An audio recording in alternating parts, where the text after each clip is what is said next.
നമസ്കാരം. മലയാളി വാർത്തയിലേക്ക് സ്വാഗതം. മുഖ്യമന്ത്രിയുടെ ഗുരുവായൂർ സന്ദർശനമാണ് ഇപ്പോൾ വിവാദങ്ങളിൽ. നിരവധി പേർ തൊഴാനെത്തിയ സമയത്ത് നിയമങ്ങൾ പോലും ലംഘിച്ചുകൊണ്ടായിരുന്നു മുഖ്യമന്ത്രി വി.ഡി. സതീശൻ കഴിഞ്ഞ ദിവസം ഗുരുവായൂരിൽ എത്തിയിരിക്കുന്നത് എന്നുള്ള വാർത്തകളാണ് പുറത്തു വന്നത്. ഇതോടുകൂടെ ഈ വിഷയം വലിയ രീതിയിൽ ആളിക്കത്തി. ഈ സംഭവത്തിൽ വീഴ്ചയുണ്ടായിട്ടുണ്ടോ എന്നുള്ള അന്വേഷണം അടക്കം നടക്കും എന്നുള്ളതാണ് ഇപ്പോൾ ദേവസ്വം ചെയർമാൻ അടക്കം പ്രതികരിക്കുന്നത്. എന്തായാലും എന്താണ് യഥാർത്ഥത്തിൽ സംഭവിച്ചത് എന്ന് ചോദിക്കുമ്പോൾ തുടക്കം മുതൽ തന്നെ വിവാദങ്ങളിൽ നിറയുകയാണല്ലോ വി.ഡി. സതീശന്റെ മന്ത്രിസഭ അല്ലെങ്കിൽ വി.ഡി. സതീശന്റെ ഭരണം എന്നുള്ള ഒരു ചോദ്യം കൂടെ ഉയരുന്നുണ്ട്. നമുക്കറിയാം, കുറച്ച് ദിവസമായിട്ട് പൂക്കി വൈവിൽ മുന്നോട്ട് പോകാനുള്ള ശ്രമങ്ങളൊക്കെയാണ് വി.ഡി. സതീശൻ നടത്തുന്നത്. എന്നാൽ മുഖ്യമന്ത്രിയായിട്ട് അധികാരമേറ്റതിനു ശേഷം വി.ഡി. സതീശൻ നടത്തുന്ന ഇത്തരം പ്രവർത്തനങ്ങൾ അത് ചെറുതായിട്ട് തലതിരിഞ്ഞ് വരുന്നുണ്ടോ എന്നുള്ളൊരു ചോദ്യം കൂടെ വരുന്നുണ്ട്. അതിന്റെ പ്രധാനപ്പെട്ട കാരണം കഴിഞ്ഞ ദിവസങ്ങളിൽ മോഡിഫിക്കേഷൻ പ്രഖ്യാപനം നടത്തിയിരുന്ന വി.ഡി. സതീശന് മറുപടിയുമായിട്ട് അത്തരമൊരു നടപടി ഉണ്ടാകാൻ പാടില്ല എന്നുള്ള നിർദ്ദേശം വന്നതടക്കമുള്ള കാര്യങ്ങൾ നമ്മൾ കണ്ടതാണ്. അത്തരത്തിൽ ഇപ്പോൾ ഗുരുവായൂർ സന്ദർശനവും വി.ഡി. സതീശന് തിരിച്ചടിയായി മാറുന്നു എന്നുള്ള റിപ്പോർട്ടുകളാണ് വ്യക്തമായിക്കൊണ്ടിരിക്കുന്നത്. മുഖ്യമന്ത്രി വി.ഡി. സതീശന്റെ ഗുരുവായൂർ സന്ദർശനത്തിനിടെ ആചാര ലംഘനം ഉണ്ടായി എന്നുള്ള പരാതി അടക്കം വന്നിരിക്കുകയാണ്. മുഖ്യമന്ത്രി ക്ഷേത്രത്തിലെത്തിയപ്പോൾ ഒപ്പമുണ്ടായിരുന്ന കോൺഗ്രസ് പ്രവർത്തകൻ കൊടികൾ ഉയർത്തി മുദ്രാവാക്യം വിളിച്ചെന്നുള്ള ആരോപണമടക്കം രംഗത്തുണ്ട്. മുഖ്യമന്ത്രിയുടെയും മന്ത്രിമാരുടെയും ഗുരുവായൂർ സന്ദർശനത്തിൽ വീഴ്ച സംഭവിച്ചിട്ടുണ്ടെന്ന് പരിശോധിക്കുമെന്നാണ് ദേവസ്വം ചെയർമാൻ ഇതോടുകൂടെ പ്രതികരിച്ചത്. മുഖ്യമന്ത്രിക്കും മന്ത്രിമാർക്കും പറ്റിയ വീഴ്ച അത് ഒരു അറിഞ്ഞുകൊണ്ടല്ല, അറിയാതെ സംഭവിച്ചതല്ല എന്നതിൽ പറയുകയൊന്നും വേണ്ട. കാരണം കൃത്യമായിട്ടുള്ള നിയമങ്ങളും നടപടികളും ഒക്കെ അറിയുന്ന ആളുകൾ തന്നെയാണ് ഇത്തരത്തിൽ പരിപാടിയിൽ പങ്കെടുത്തത്. അപ്പോൾ എന്താണ് യഥാർത്ഥത്തിൽ സംഭവിച്ചത് എന്നുള്ളൊരു വിശദീകരണം മുഖ്യമന്ത്രി നൽകാൻ ഉത്തരവാദിത്തമുള്ളതാണ്. എന്തായാലും കോടതി ഉത്തരവ് ഒരു മന്ത്രിയും ലംഘിച്ചിട്ടില്ലെന്നാണ് ചെയർമാൻ എന്ന നിലയിൽ എൻ്റെ വിശ്വാസം എന്നാണ് ദേവസ്വം പ്രതികരിക്കുന്നത്.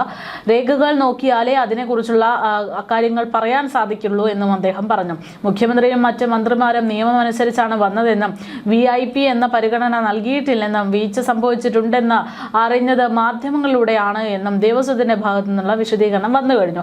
ആചാരലംഘനം സംഭവിച്ചിട്ടുണ്ടെന്ന് ഇനി ആവർത്തിക്കാതിരിക്കാൻ നടപടി സ്വീകരിക്കും എന്നുള്ളതുകൂടെ ഗോപിനാഥ് പറഞ്ഞു വെക്കുന്നുണ്ട്. എന്തായാലും ഫോട്ടോഗ്രാഫിയും വീഡിയോഗ്രാഫിയും ക്ഷേത്രവരി പരിസരങ്ങളും ഒക്കെ കഴിഞ്ഞ ദിവസം മുഖ്യമന്ത്രി വി.ഡി. സതീശൻ ഗുരുവായൂരിലെത്തിയപ്പോൾ പകർത്തിയിട്ടുണ്ട് എന്നുള്ള കാര്യങ്ങൾ നമ്മൾ സോഷ്യൽ മീഡിയയിലൂടെ കണ്ടതാണ്. ആദ്യം റവന്യൂ മന്ത്രി AP അനിൽകുമാറിന്റെ മകന്റെ വിവാഹ ചടങ്ങിൽ പങ്കെടുക്കാൻ വേണ്ടിയാണ് ക്ഷേത്ര ദർശനം നടത്തിയത്. ക്ഷേത്ര ദർശനത്തിന് ശേഷം മുഖ്യമന്ത്രി വെണ്ണയും തീർത്ഥവും കൊണ്ട് തുലാഭാരം നടത്തി. മുൻ മുഖ്യമന്ത്രി K. കരുണാകരനു ശേഷം ഗുരുവായൂർ ക്ഷേത്രത്തിൽ പ്രവേശിക്കുന്ന ആദ്യത്തെ മുഖ്യമന്ത്രിയായിരുന്നു വി.ഡി. സതീശൻ. എന്തായാലും ഈ ഒരു വിഷയം ഈ പറയുന്നത് പോലെ പൊതുജനങ്ങളെ അടക്കം ബുദ്ധിമുട്ടിക്കുന്ന തരത്തിലായിരുന്നു എന്നതിനെ കുറിച്ചുള്ള ചർച്ചകൾ സജീവമായിട്ടുണ്ട്. ഇതിനിടയിൽ ചില പ്രതികരണങ്ങളൊക്കെ ജനങ്ങൾക്കിടയിൽ നിന്നും വരുന്നുണ്ട് എന്നുള്ളതാണ്. അതിൽ ചിലർ പറയുന്നത് പിണറായി മാറി സതീശൻ വന്നു എന്ന് മാത്രമാണ് വ്യത്യാസമെന്നും ധാർഷ്ട്യവും അഹങ്കാരവും അതേപടി ഇവിടെ തുടരുന്നുണ്ട് എന്നുള്ളതാണ്. ബോഡി ലാംഗ്വേജ് പോലും ഒരു വ്യത്യാസവുമില്ലെന്നും വ്യത്യാസം ഒന്ന് മാത്രമാണ്, ഒരാൾ ചിരിക്കുന്നുണ്ട് ഒരാൾ ചിരിക്കുന്നില്ല എന്നുള്ളത് മാത്രമാണ്, മറിച്ച് എല്ലാ രീതികളും ഒരേപോലെ തന്നെയാണ് എന്നും വി.ഡി. സതീശന്റെ ചിരി അത് കുറച്ച് ആർട്ടിഫിഷ്യലായി തോന്നുന്നുണ്ട് എന്നുള്ള പ്രതികരണവും വരുന്നുണ്ട്. മുഖത്തെ ചിരിയുടെ പാടുകൾ മാറിയാൽ മറ്റേയാൾ ഗൗരവക്കാരനായി മാറുന്നു എന്നുള്ളതും ഒരു പ്രതികരണമാണ്. അതേസമയത്ത് മറ്റൊരാൾ പറയുന്നത് ഇത്രയും നാൾ മുഖ്യമന്ത്രി അമ്പലത്തിൽ പോകാതിരുന്നതായിരുന്നു പ്രശ്നമെങ്കിൽ ഇപ്പോൾ ഒരു മുഖ്യമന്ത്രി അമ്പലത്തിൽ പോയതും പ്രശ്നമായി മാറിയിരിക്കുന്നു എന്നുള്ള തരത്തിലാണ്. അതോടൊപ്പം തന്നെ പിണറായിയുടെ പാത പിന്തുടരുന്ന വി.ഡി. സതീശനെയാണ് ഇപ്പോൾ കാണുന്നതെന്നും ഭക്തരെ മണിക്കൂറുകൾ വരിയിൽ നിർത്തിച്ച് ബുദ്ധിമുട്ടിക്കുന്ന രീതിയാണ് മുഖ്യമന്ത്രിയുടെ ഭാഗത്ത് നിന്ന് കഴിഞ്ഞ ദിവസം ഉണ്ടായതെന്നും ഹൈക്കോടതിക്ക് പോലും പുല്ലുവില നൽകുന്ന മുഖ്യമന്ത്രിയാണ് വി.ഡി. സതീശൻ എന്ന തരത്തിലും പ്രതികരണങ്ങൾ വരുന്നുണ്ട്. എന്തായാലും സമ്മിശ്രമായിട്ടുള്ള പ്രതികരണം തന്നെയാണ് വി.ഡി. സതീശന്റെ ഇത്തരം പ്രവർത്തനങ്ങൾക്ക് വരുന്നത്. പക്ഷേ ഇവിടെ ഒരു പ്രധാനപ്പെട്ട ഒരു വിഷയം എന്ന് പറയുന്നത് മുഖ്യമന്ത്രി വി.ഡി. സതീശന്റെ ചില രീതികൾ അത് അടപടലം തിരിച്ചടിയാക്കി മാറാനുള്ള സാധ്യതകളുണ്ട് എന്നുള്ളത് വ്യക്തമാകുന്ന തരത്തിലാണ്. അതായത് കഴിഞ്ഞ കുറച്ചധികം കാലമായിട്ട് പൂക്കി മുഖ്യമന്ത്രിയാകാനുള്ള ശ്രമത്തിലാണ് വി.ഡി. സതീശൻ എന്നുള്ളത് നമ്മൾ പല വീഡിയോകളിലൂടെയും കാണുന്നു. അപ്പോൾ അതിൻ്റെ ഏറ്റവും ഒരു മാർഗം എന്ന് പറയുന്നത് പിണറായി എങ്ങനെയായിരുന്നു അങ്ങനെ ഒരിക്കലും ആകാതിരിക്കുക, പിണറായിയുടെ വിപരീതമായിട്ട് പ്രവർത്തിക്കുക എന്നുള്ള കാര്യമാണ്. അതിൻ്റെ ഭാഗമായിട്ട് കഴിഞ്ഞ ദിവസം മുഖ്യമന്ത്രിയായിട്ട് അധികാരമേറ്റപ്പോൾ വി.ഡി. സതീശൻ പിണറായി സുരക്ഷ കൂട്ടിയതിൻ്റെ ഭാഗമായിട്ട് കാറിന് പിൻ സീറ്റിലിരിക്കുന്ന രീതി തുടർന്നപ്പോൾ താൻ മുന്നിൽ സീറ്റിൽ മാത്രമേ ഇരിക്കൂ എന്നുള്ള ഒരു വാശി, ഒരു കുറുമ്പ് പോലെ വി.ഡി. സതീശൻ നടത്തി സംസാരിച്ചു എന്നുള്ള രീതിയിൽ വാർത്തകൾ വന്നിരുന്നു. എന്നാൽ CM-ന്റെ ആ വാശി സുരക്ഷാ ഉദ്യോഗസ്ഥർക്ക് തന്നെ വലിയ തലവേദനയാകുന്നു എന്നുള്ളതാണ് വാസ്തവം എന്നുള്ളതാണ്. കേരളത്തിന്റെ മുഖ്യമന്ത്രിമാരുടെ യാത്രാ ശൈലികൾ എക്കാലത്തും ജനങ്ങൾക്കിടയിൽ, രാഷ്ട്രീയ വൃത്തങ്ങൾക്കിടയിലൊക്കെ വലിയ ചർച്ചയാകുന്ന ഒരു വിഷയമാണ്. മുൻ മുഖ്യമന്ത്രിയായിരുന്ന പിണറായി വിജയനും ഉമ്മൻചാണ്ടിയും കാറിന്റെ പിൻ സീറ്റിലായിരുന്നു ഭരണം നിയന്ത്രിച്ചപ്പോൾ ഇരുന്നത്. പക്ഷേ മുഖ്യമന്ത്രിയായിട്ട് വി.ഡി. സതീശന് അധികാരത്തിലെത്തിയപ്പോൾ അദ്ദേഹത്തിന്റെ പഴയ ശീലമായ ആ ഒരു കാറിന്റെ മുൻ സീറ്റിലിരിക്കുന്ന ശീലം തുടർന്നു. പക്ഷേ ഇത് സുരക്ഷാ ഉദ്യോഗസ്ഥർക്ക് കടുത്ത ആശങ്കയാണ്. രാജ്യത്തെ പ്രധാനമന്ത്രി നരേന്ദ്രമോദിയും കാറിന്റെ മുൻ സീറ്റിലാണ് ഇരിക്കുന്നത് എന്നുള്ള ഒരു വിശദീകരണമൊക്കെയാണ് ഇത്തരം ആശങ്കകൾക്ക് മറുപടികളായിട്ട് പലയിടങ്ങളിൽ നിന്നും പൊതുജനങ്ങൾ പറയുന്നതെങ്കിലും സുരക്ഷാ ഉദ്യോഗസ്ഥർക്ക് അതൊരു ഭീഷണി തന്നെയാണ് എന്നുള്ളതാണ് പ്രധാനപ്പെട്ട ഒരു വിഷയം. മുൻ മുഖ്യമന്ത്രി പിണറായി വിജയന്റെ യാത്രാ ശൈലി തികച്ചും വ്യത്യസ്തമായിരുന്നു. കറുത്ത ആഡംബര കാറിൽ പിൻ സീറ്റിൽ കടുത്ത സുരക്ഷാ വലയത്തിനുള്ളിലായിരുന്നു അദ്ദേഹത്തിന്റെ യാത്ര. ജനങ്ങളിൽ നിന്നും അണികളിൽ നിന്നും കിലോമീറ്ററുകൾ അകലെ വലിയൊരു വാഹന വ്യൂഹത്തിന്റെ അകമ്പടിയോടെയാണ് ആ യാത്രകൾ പലപ്പോഴും കടുത്ത വിമർശനങ്ങൾക്ക് വഴിവെച്ചത്. എന്നാൽ VIP സുരക്ഷാ മാനദണ്ഡങ്ങൾ കൃത്യമായി പാലിക്കാൻ ഈ ശൈലി പോലീസിന് ഏറെ എളുപ്പമായിരുന്നു. പക്ഷേ അതിന് വിപരീതമാണ് പുതിയ രീതി. അതേസമയം ജനകീയ ഉമ്മൻചാണ്ടി കാറിന്റെ യാത്ര എന്ന് പറയുന്നത് അദ്ദേഹം പിൻ സീറ്റിൽ ഇരുന്ന് തന്നെയായിരുന്നു എന്നുള്ളതാണ്. ഡ്രൈവർക്ക് പുറമെ മുൻ സീറ്റിൽ ഗൺമാനും പിൻ സീറ്റിൽ ഉമ്മൻചാണ്ടിക്കൊപ്പം അണികളും നേതാക്കളും ഞെങ്ങിഞ്ഞെരുങ്ങിയിരിക്കുന്ന ഒരു യാത്രയായിരുന്നു അത്. വണ്ടി നീങ്ങുമ്പോൾ പോലും ജനങ്ങൾക്ക് പരാതികൾ നൽകാനും അദ്ദേഹത്തോട് സംസാരിക്കാനുമുള്ള അവസരം നൽകിയിരുന്നു. സുരക്ഷാ ഉദ്യോഗസ്ഥർക്ക് ഇത് വലിയ ബുദ്ധിമുട്ട് സൃഷ്ടിച്ചിരുന്നുവെങ്കിലും ജനങ്ങളിലേക്ക് ഇറങ്ങിച്ചെല്ലാൻ ഉമ്മൻചാണ്ടിക്ക് ഈ ശൈലി സഹായമായി എന്നുള്ളതാണ്. എന്തായാലും ഈ ശൈലികളിൽ നിന്ന് വ്യത്യസ്തമായിട്ടാണ് വി.ഡി. സതീശൻ ഒരു ശൈലി കൊണ്ടുവന്നിരിക്കുന്നത്. പ്രതിപക്ഷ നേതാവായിരുന്ന കാലം മുതൽക്കേ കാറിന്റെ മുൻ സീറ്റിലിരുന്ന് യാത്ര ചെയ്ത അദ്ദേഹം അതേ ശീലം തുടരുന്നു. മുഖ്യമന്ത്രി പദവിയിലെത്തുമ്പോഴും കാറിന്റെ മുൻ സീറ്റിൽ തന്നെ യാത്ര ചെയ്യൂ എന്നുള്ള തീരുമാനമാണ് വന്നിരിക്കുന്നത്. പക്ഷേ ഇത് വലിയ രീതിയിൽ പോലീസിന്റെ ഉറക്കം കെടുത്തുകയാണ്. VIP സുരക്ഷാ പ്രോട്ടോകോൾ അനുസരിച്ച് രാജ്യത്തെ മുൻനിര പദവികളിൽ ഇരിക്കുന്നവർ കാറിന്റെ പിൻ സീറ്റിൽ ഡ്രൈവർക്ക് തൊട്ടു പിന്നാലെയുള്ള സുരക്ഷിത കോർണറിലാണ് ഇരിക്കേണ്ടുന്നത്. മുൻ സീറ്റിലിരുന്നാൽ പെട്ടെന്നുണ്ടാകുന്ന അപകടങ്ങളിലോ ആക്രമണങ്ങളിലോ സുരക്ഷാ ഉദ്യോഗസ്ഥർക്ക് മുഖ്യമന്ത്രിയെ പെട്ടെന്ന് സംരക്ഷിക്കാൻ കഴിയില്ല എന്നുള്ളതാണ് അതിന്റെ കാരണം. കൂടാതെ മുന്നിലെ ഗ്ലാസുകളിലൂടെ കാഴ്ച കൂടുതൽ വ്യക്തമായതിനാൽ ദൂരത്തു നിന്നുള്ള ആക്രമണ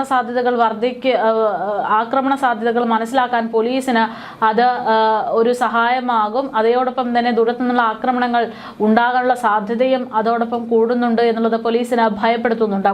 കടുത്ത സുരക്ഷാ ഭീഷണിയുള്ള VIP-കൾ സഞ്ചരിക്കുമ്പോൾ അകമ്പടി വാഹനങ്ങളിലെ ഉദ്യോഗസ്ഥർക്ക് തങ്ങളുടെ തൊട്ടുമുന്നിലെ വാഹനത്തിലെ പിൻ സീറ്റിലിരിക്കുന്ന വ്യക്തിയുടെ ചലനങ്ങൾ നിരീക്ഷിക്കാൻ എളുപ്പമാണ്. എന്നാൽ മുഖ്യമന്ത്രി മുൻ സീറ്റിലേക്ക് മാറുമ്പോൾ ഈ നിരീക്ഷണം തടസ്സപ്പെടും എന്നുള്ളതാണ് പ്രധാനപ്പെട്ട കാരണമായി ചൂണ്ടിക്കാണിക്കുന്നത്. മുൻ സീറ്റിൽ സാധാരണയായി ഇരിക്കേണ്ടുന്നത് മുഖ്യമന്ത്രിയുടെ ജീവന് കാവൽ നിൽക്കുന്ന ഗൺമാനാണ്. ഗൺമാനെ പിൻ സീറ്റിലേക്ക് മാറ്റി മുഖ്യമന്ത്രി മുൻ സീറ്റിൽ ഇരിക്കുന്നത് സുരക്ഷാ ക്രമീകരണങ്ങളൊക്കെ ആകെ അട്ടിമറിക്കുന്ന തരത്തിലാണ് എന്നാണ് പോലീസ് ഉദ്യോഗസ്ഥർ രഹസ്യമായി സമ്മതിക്കുന്നത്. എന്തായാലും ഇതിനു പുറമെ മുൻ സർക്കാർ ഉപയോഗിച്ചിരുന്ന വലിയ അകമ്പടി വാഹന വ്യൂഹം പൂർണ്ണമായി ഉപേക്ഷിച്ച സതീശന്റെ നടപടി അതും പോലീസിനെ ഇരുട്ടടിയായി മാറുന്നു എന്നുള്ളതാണ്. മുഖ്യമന്ത്രി കടന്നു പോകുമ്പോൾ ട്രാഫിക് സിഗ്നലുകൾ ഓഫാക്കില്ലെന്നും പൊതുജനങ്ങളെ വഴിയിൽ തടയില്ലെന്നും ഒക്കെയാണ് ഇപ്പോൾ വി.ഡി. സതീശൻ അറിയിച്ചിരിക്കുന്നത്. ഒരു പൈലറ്റും ഒരു എസ്കോർട്ട് വാഹനവും മാത്രമായി മുഖ്യമന്ത്രിയുടെ യാത്ര ചുരുങ്ങുമ്പോൾ സാധാരണ ട്രാഫിക്കിൽ VIP-കൾക്ക് എങ്ങനെ സുരക്ഷയൊരുക്കുന്നു എന്നുള്ള കാര്യത്തിൽ പോലീസ് ഇപ്പോഴും വ്യക്തത വന്നിട്ടില്ല. അതോടൊപ്പം നഗരത്തിലെ കടുത്ത ഗതാഗത കുരുക്കിൽ മുഖ്യമന്ത്രിയുടെ വാഹനം സാധാരണ വണ്ടികൾക്കൊപ്പം കിടക്കേണ്ടി വരുമ്പോൾ ഉണ്ടാകാനിടയുള്ള സുരക്ഷാ വീഴ്ചയും വലിയ ആശങ്കയാണ് പോലീസ് സംവിധാനത്തിനുണ്ടാക്കുന്നത്. VIP വാഹനങ്ങൾക്ക് ചുറ്റും എപ്പോഴും ഒരു സുരക്ഷിത വലയം ആവശ്യമാണ്.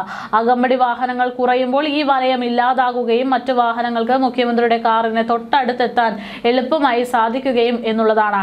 ഇത് സുരക്ഷാ ചുമതലയുള്ള സിറ്റി പോലീസിനും സ്പെഷ്യൽ ബ്രാഞ്ചിനും വലിയ വെല്ലുവിളിയാണ് എന്നാണ് പറയുന്നത്. മുഖ്യമന്ത്രിയുടെ ജനകീയ ശൈലിയെയും ചെലവ് ചുരുക്കൽ നടപടികളെയും പൊതുസമൂഹം വലിയ ആശ്വാസത്തോടെ കാണുന്നുണ്ട്, അതിനെ ഏറ്റെടുക്കുന്നുണ്ട് എങ്കിൽ പോലും എങ്കിലും ഔദ്യോഗിക സുരക്ഷാ ചുമതലയുള്ള ഉദ്യോഗസ്ഥർക്ക് ഇത് നിയമപരമായ വലിയ ബാധ്യതയാണ് സൃഷ്ടിക്കുന്നതെന്നാണ് വിവരം. സുരക്ഷയിൽ എന്തെങ്കിലും തരത്തിലുള്ള വീഴ്ചയുണ്ടായാൽ അതിന്റെ പൂർണ്ണ ഉത്തരവാദിത്തം പോലീസിനായിരിക്കും. അതുകൊണ്ട് തന്നെ പ്രോട്ടോകോൾ ലംഘിക്കാതെ പുതിയൊരു സുരക്ഷാ പ്ലാൻ തയ്യാറാക്കിയാൽ മാത്രമേ അടിയന്തര ചർച്ചകളിൽ ആഭ്യന്തര വകുപ്പ് അത്തരം പ്ലാനുകൾ തയ്യാറാക്കിയാൽ മാത്രമേ ഈ ഒരു പ്രതിസന്ധി മറികടക്കാൻ സാധിക്കുകയുള്ളൂ. എന്തായാലും പ്രധാനമന്ത്രി മോദിയുടെ യാത്രാ മാതൃക ചൂണ്ടിക്കാണിച്ചുകൊണ്ട് മുഖ്യമന്ത്രിയുടെ അടുത്ത കേന്ദ്രങ്ങൾ നിലപാടിൽ ഉറച്ചു നിൽക്കുന്നതിനാൽ പോലീസിന്റെ ഉന്നത ഉദ്യോഗസ്ഥർ സുരക്ഷാ കാര്യങ്ങളിലെ പുതിയ പ്രായോഗിക ക്രമീകരണങ്ങൾ ആലോചിച്ചു വരുന്നു എന്നുള്ളതാണ് വിവരങ്ങൾ. ജനങ്ങൾക്ക് ബുദ്ധിമുട്ടുണ്ടാകാത്ത രീതിയിൽ മുഖ്യമന്ത്രിയുടെ സുരക്ഷ ഉറപ്പാക്കാൻ സാങ്കേതിക വിദ്യയുടെ സഹായത്തോടെയുള്ള പുതിയ സംവിധാനങ്ങൾ ഉറപ്പാക്കും എന്നുള്ളതാണ് സൂചന. പൊതുവെ കേരള മുഖ്യമന്ത്രിക്ക് സാധാരണയായിട്ട് Z+ വിഭാഗത്തിലുള്ള സുരക്ഷയാണ് നൽകി വന്നിരുന്നത്. ഭീഷണി നിലവാരം കണക്കിലെടുത്തുകൊണ്ടായിരുന്നു കൃത്യമായിട്ടുള്ള ഇടവേളകളിൽ ആഭ്യന്തര മന്ത്രാലയം ഇത് വിലയിരുത്തിക്കൊണ്ട് ഇങ്ങനെ ഒരു തീരുമാനമെടുത്തത്. ഏകദേശം 25 മുതൽ 30 വരെ ഉദ്യോഗസ്ഥർ മുഖ്യമന്ത്രിയുടെ സുരക്ഷാ വലയത്തിൽ ഉണ്ടായിരുന്നു. കേരള പോലീസിന്റെ പ്രത്യേക വിഭാഗമായിട്ടുള്ള റാപ്പിഡ് റെസ്പോൺസ് റെസ്ക്യൂ ഫോഴ്സ് അല്ലെങ്കിൽ സ്പെഷ്യൽ ഓപ്പറേഷൻ ഗ്രൂപ്പിലെ കമാൻഡോകളാണ് സുരക്ഷാ സംഘത്തിൽ ഉണ്ടായിരുന്നത്. എന്നാൽ ആ ഒരു സംഘത്തെയാണ് ഇപ്പോൾ കുറച്ചിരിക്കുന്നത്. അപ്പോൾ ഇത്തരത്തിൽ തുടക്കത്തിൽ നമ്മൾ പറഞ്ഞതുപോലെ തന്നെ മുഖ്യമന്ത്രി നല്ല രീതിയിൽ ചിന്തിച്ച് ചെയ്യുന്ന കാര്യങ്ങൾ അല്ലെങ്കിൽ നല്ല ഉദ്ദേശത്തോടെ ചെയ്യുന്ന കാര്യങ്ങൾ തിരിച്ചടിയായി മാറുന്നുണ്ടോ എന്നുള്ള സംശയം നിലവിലുണ്ട്.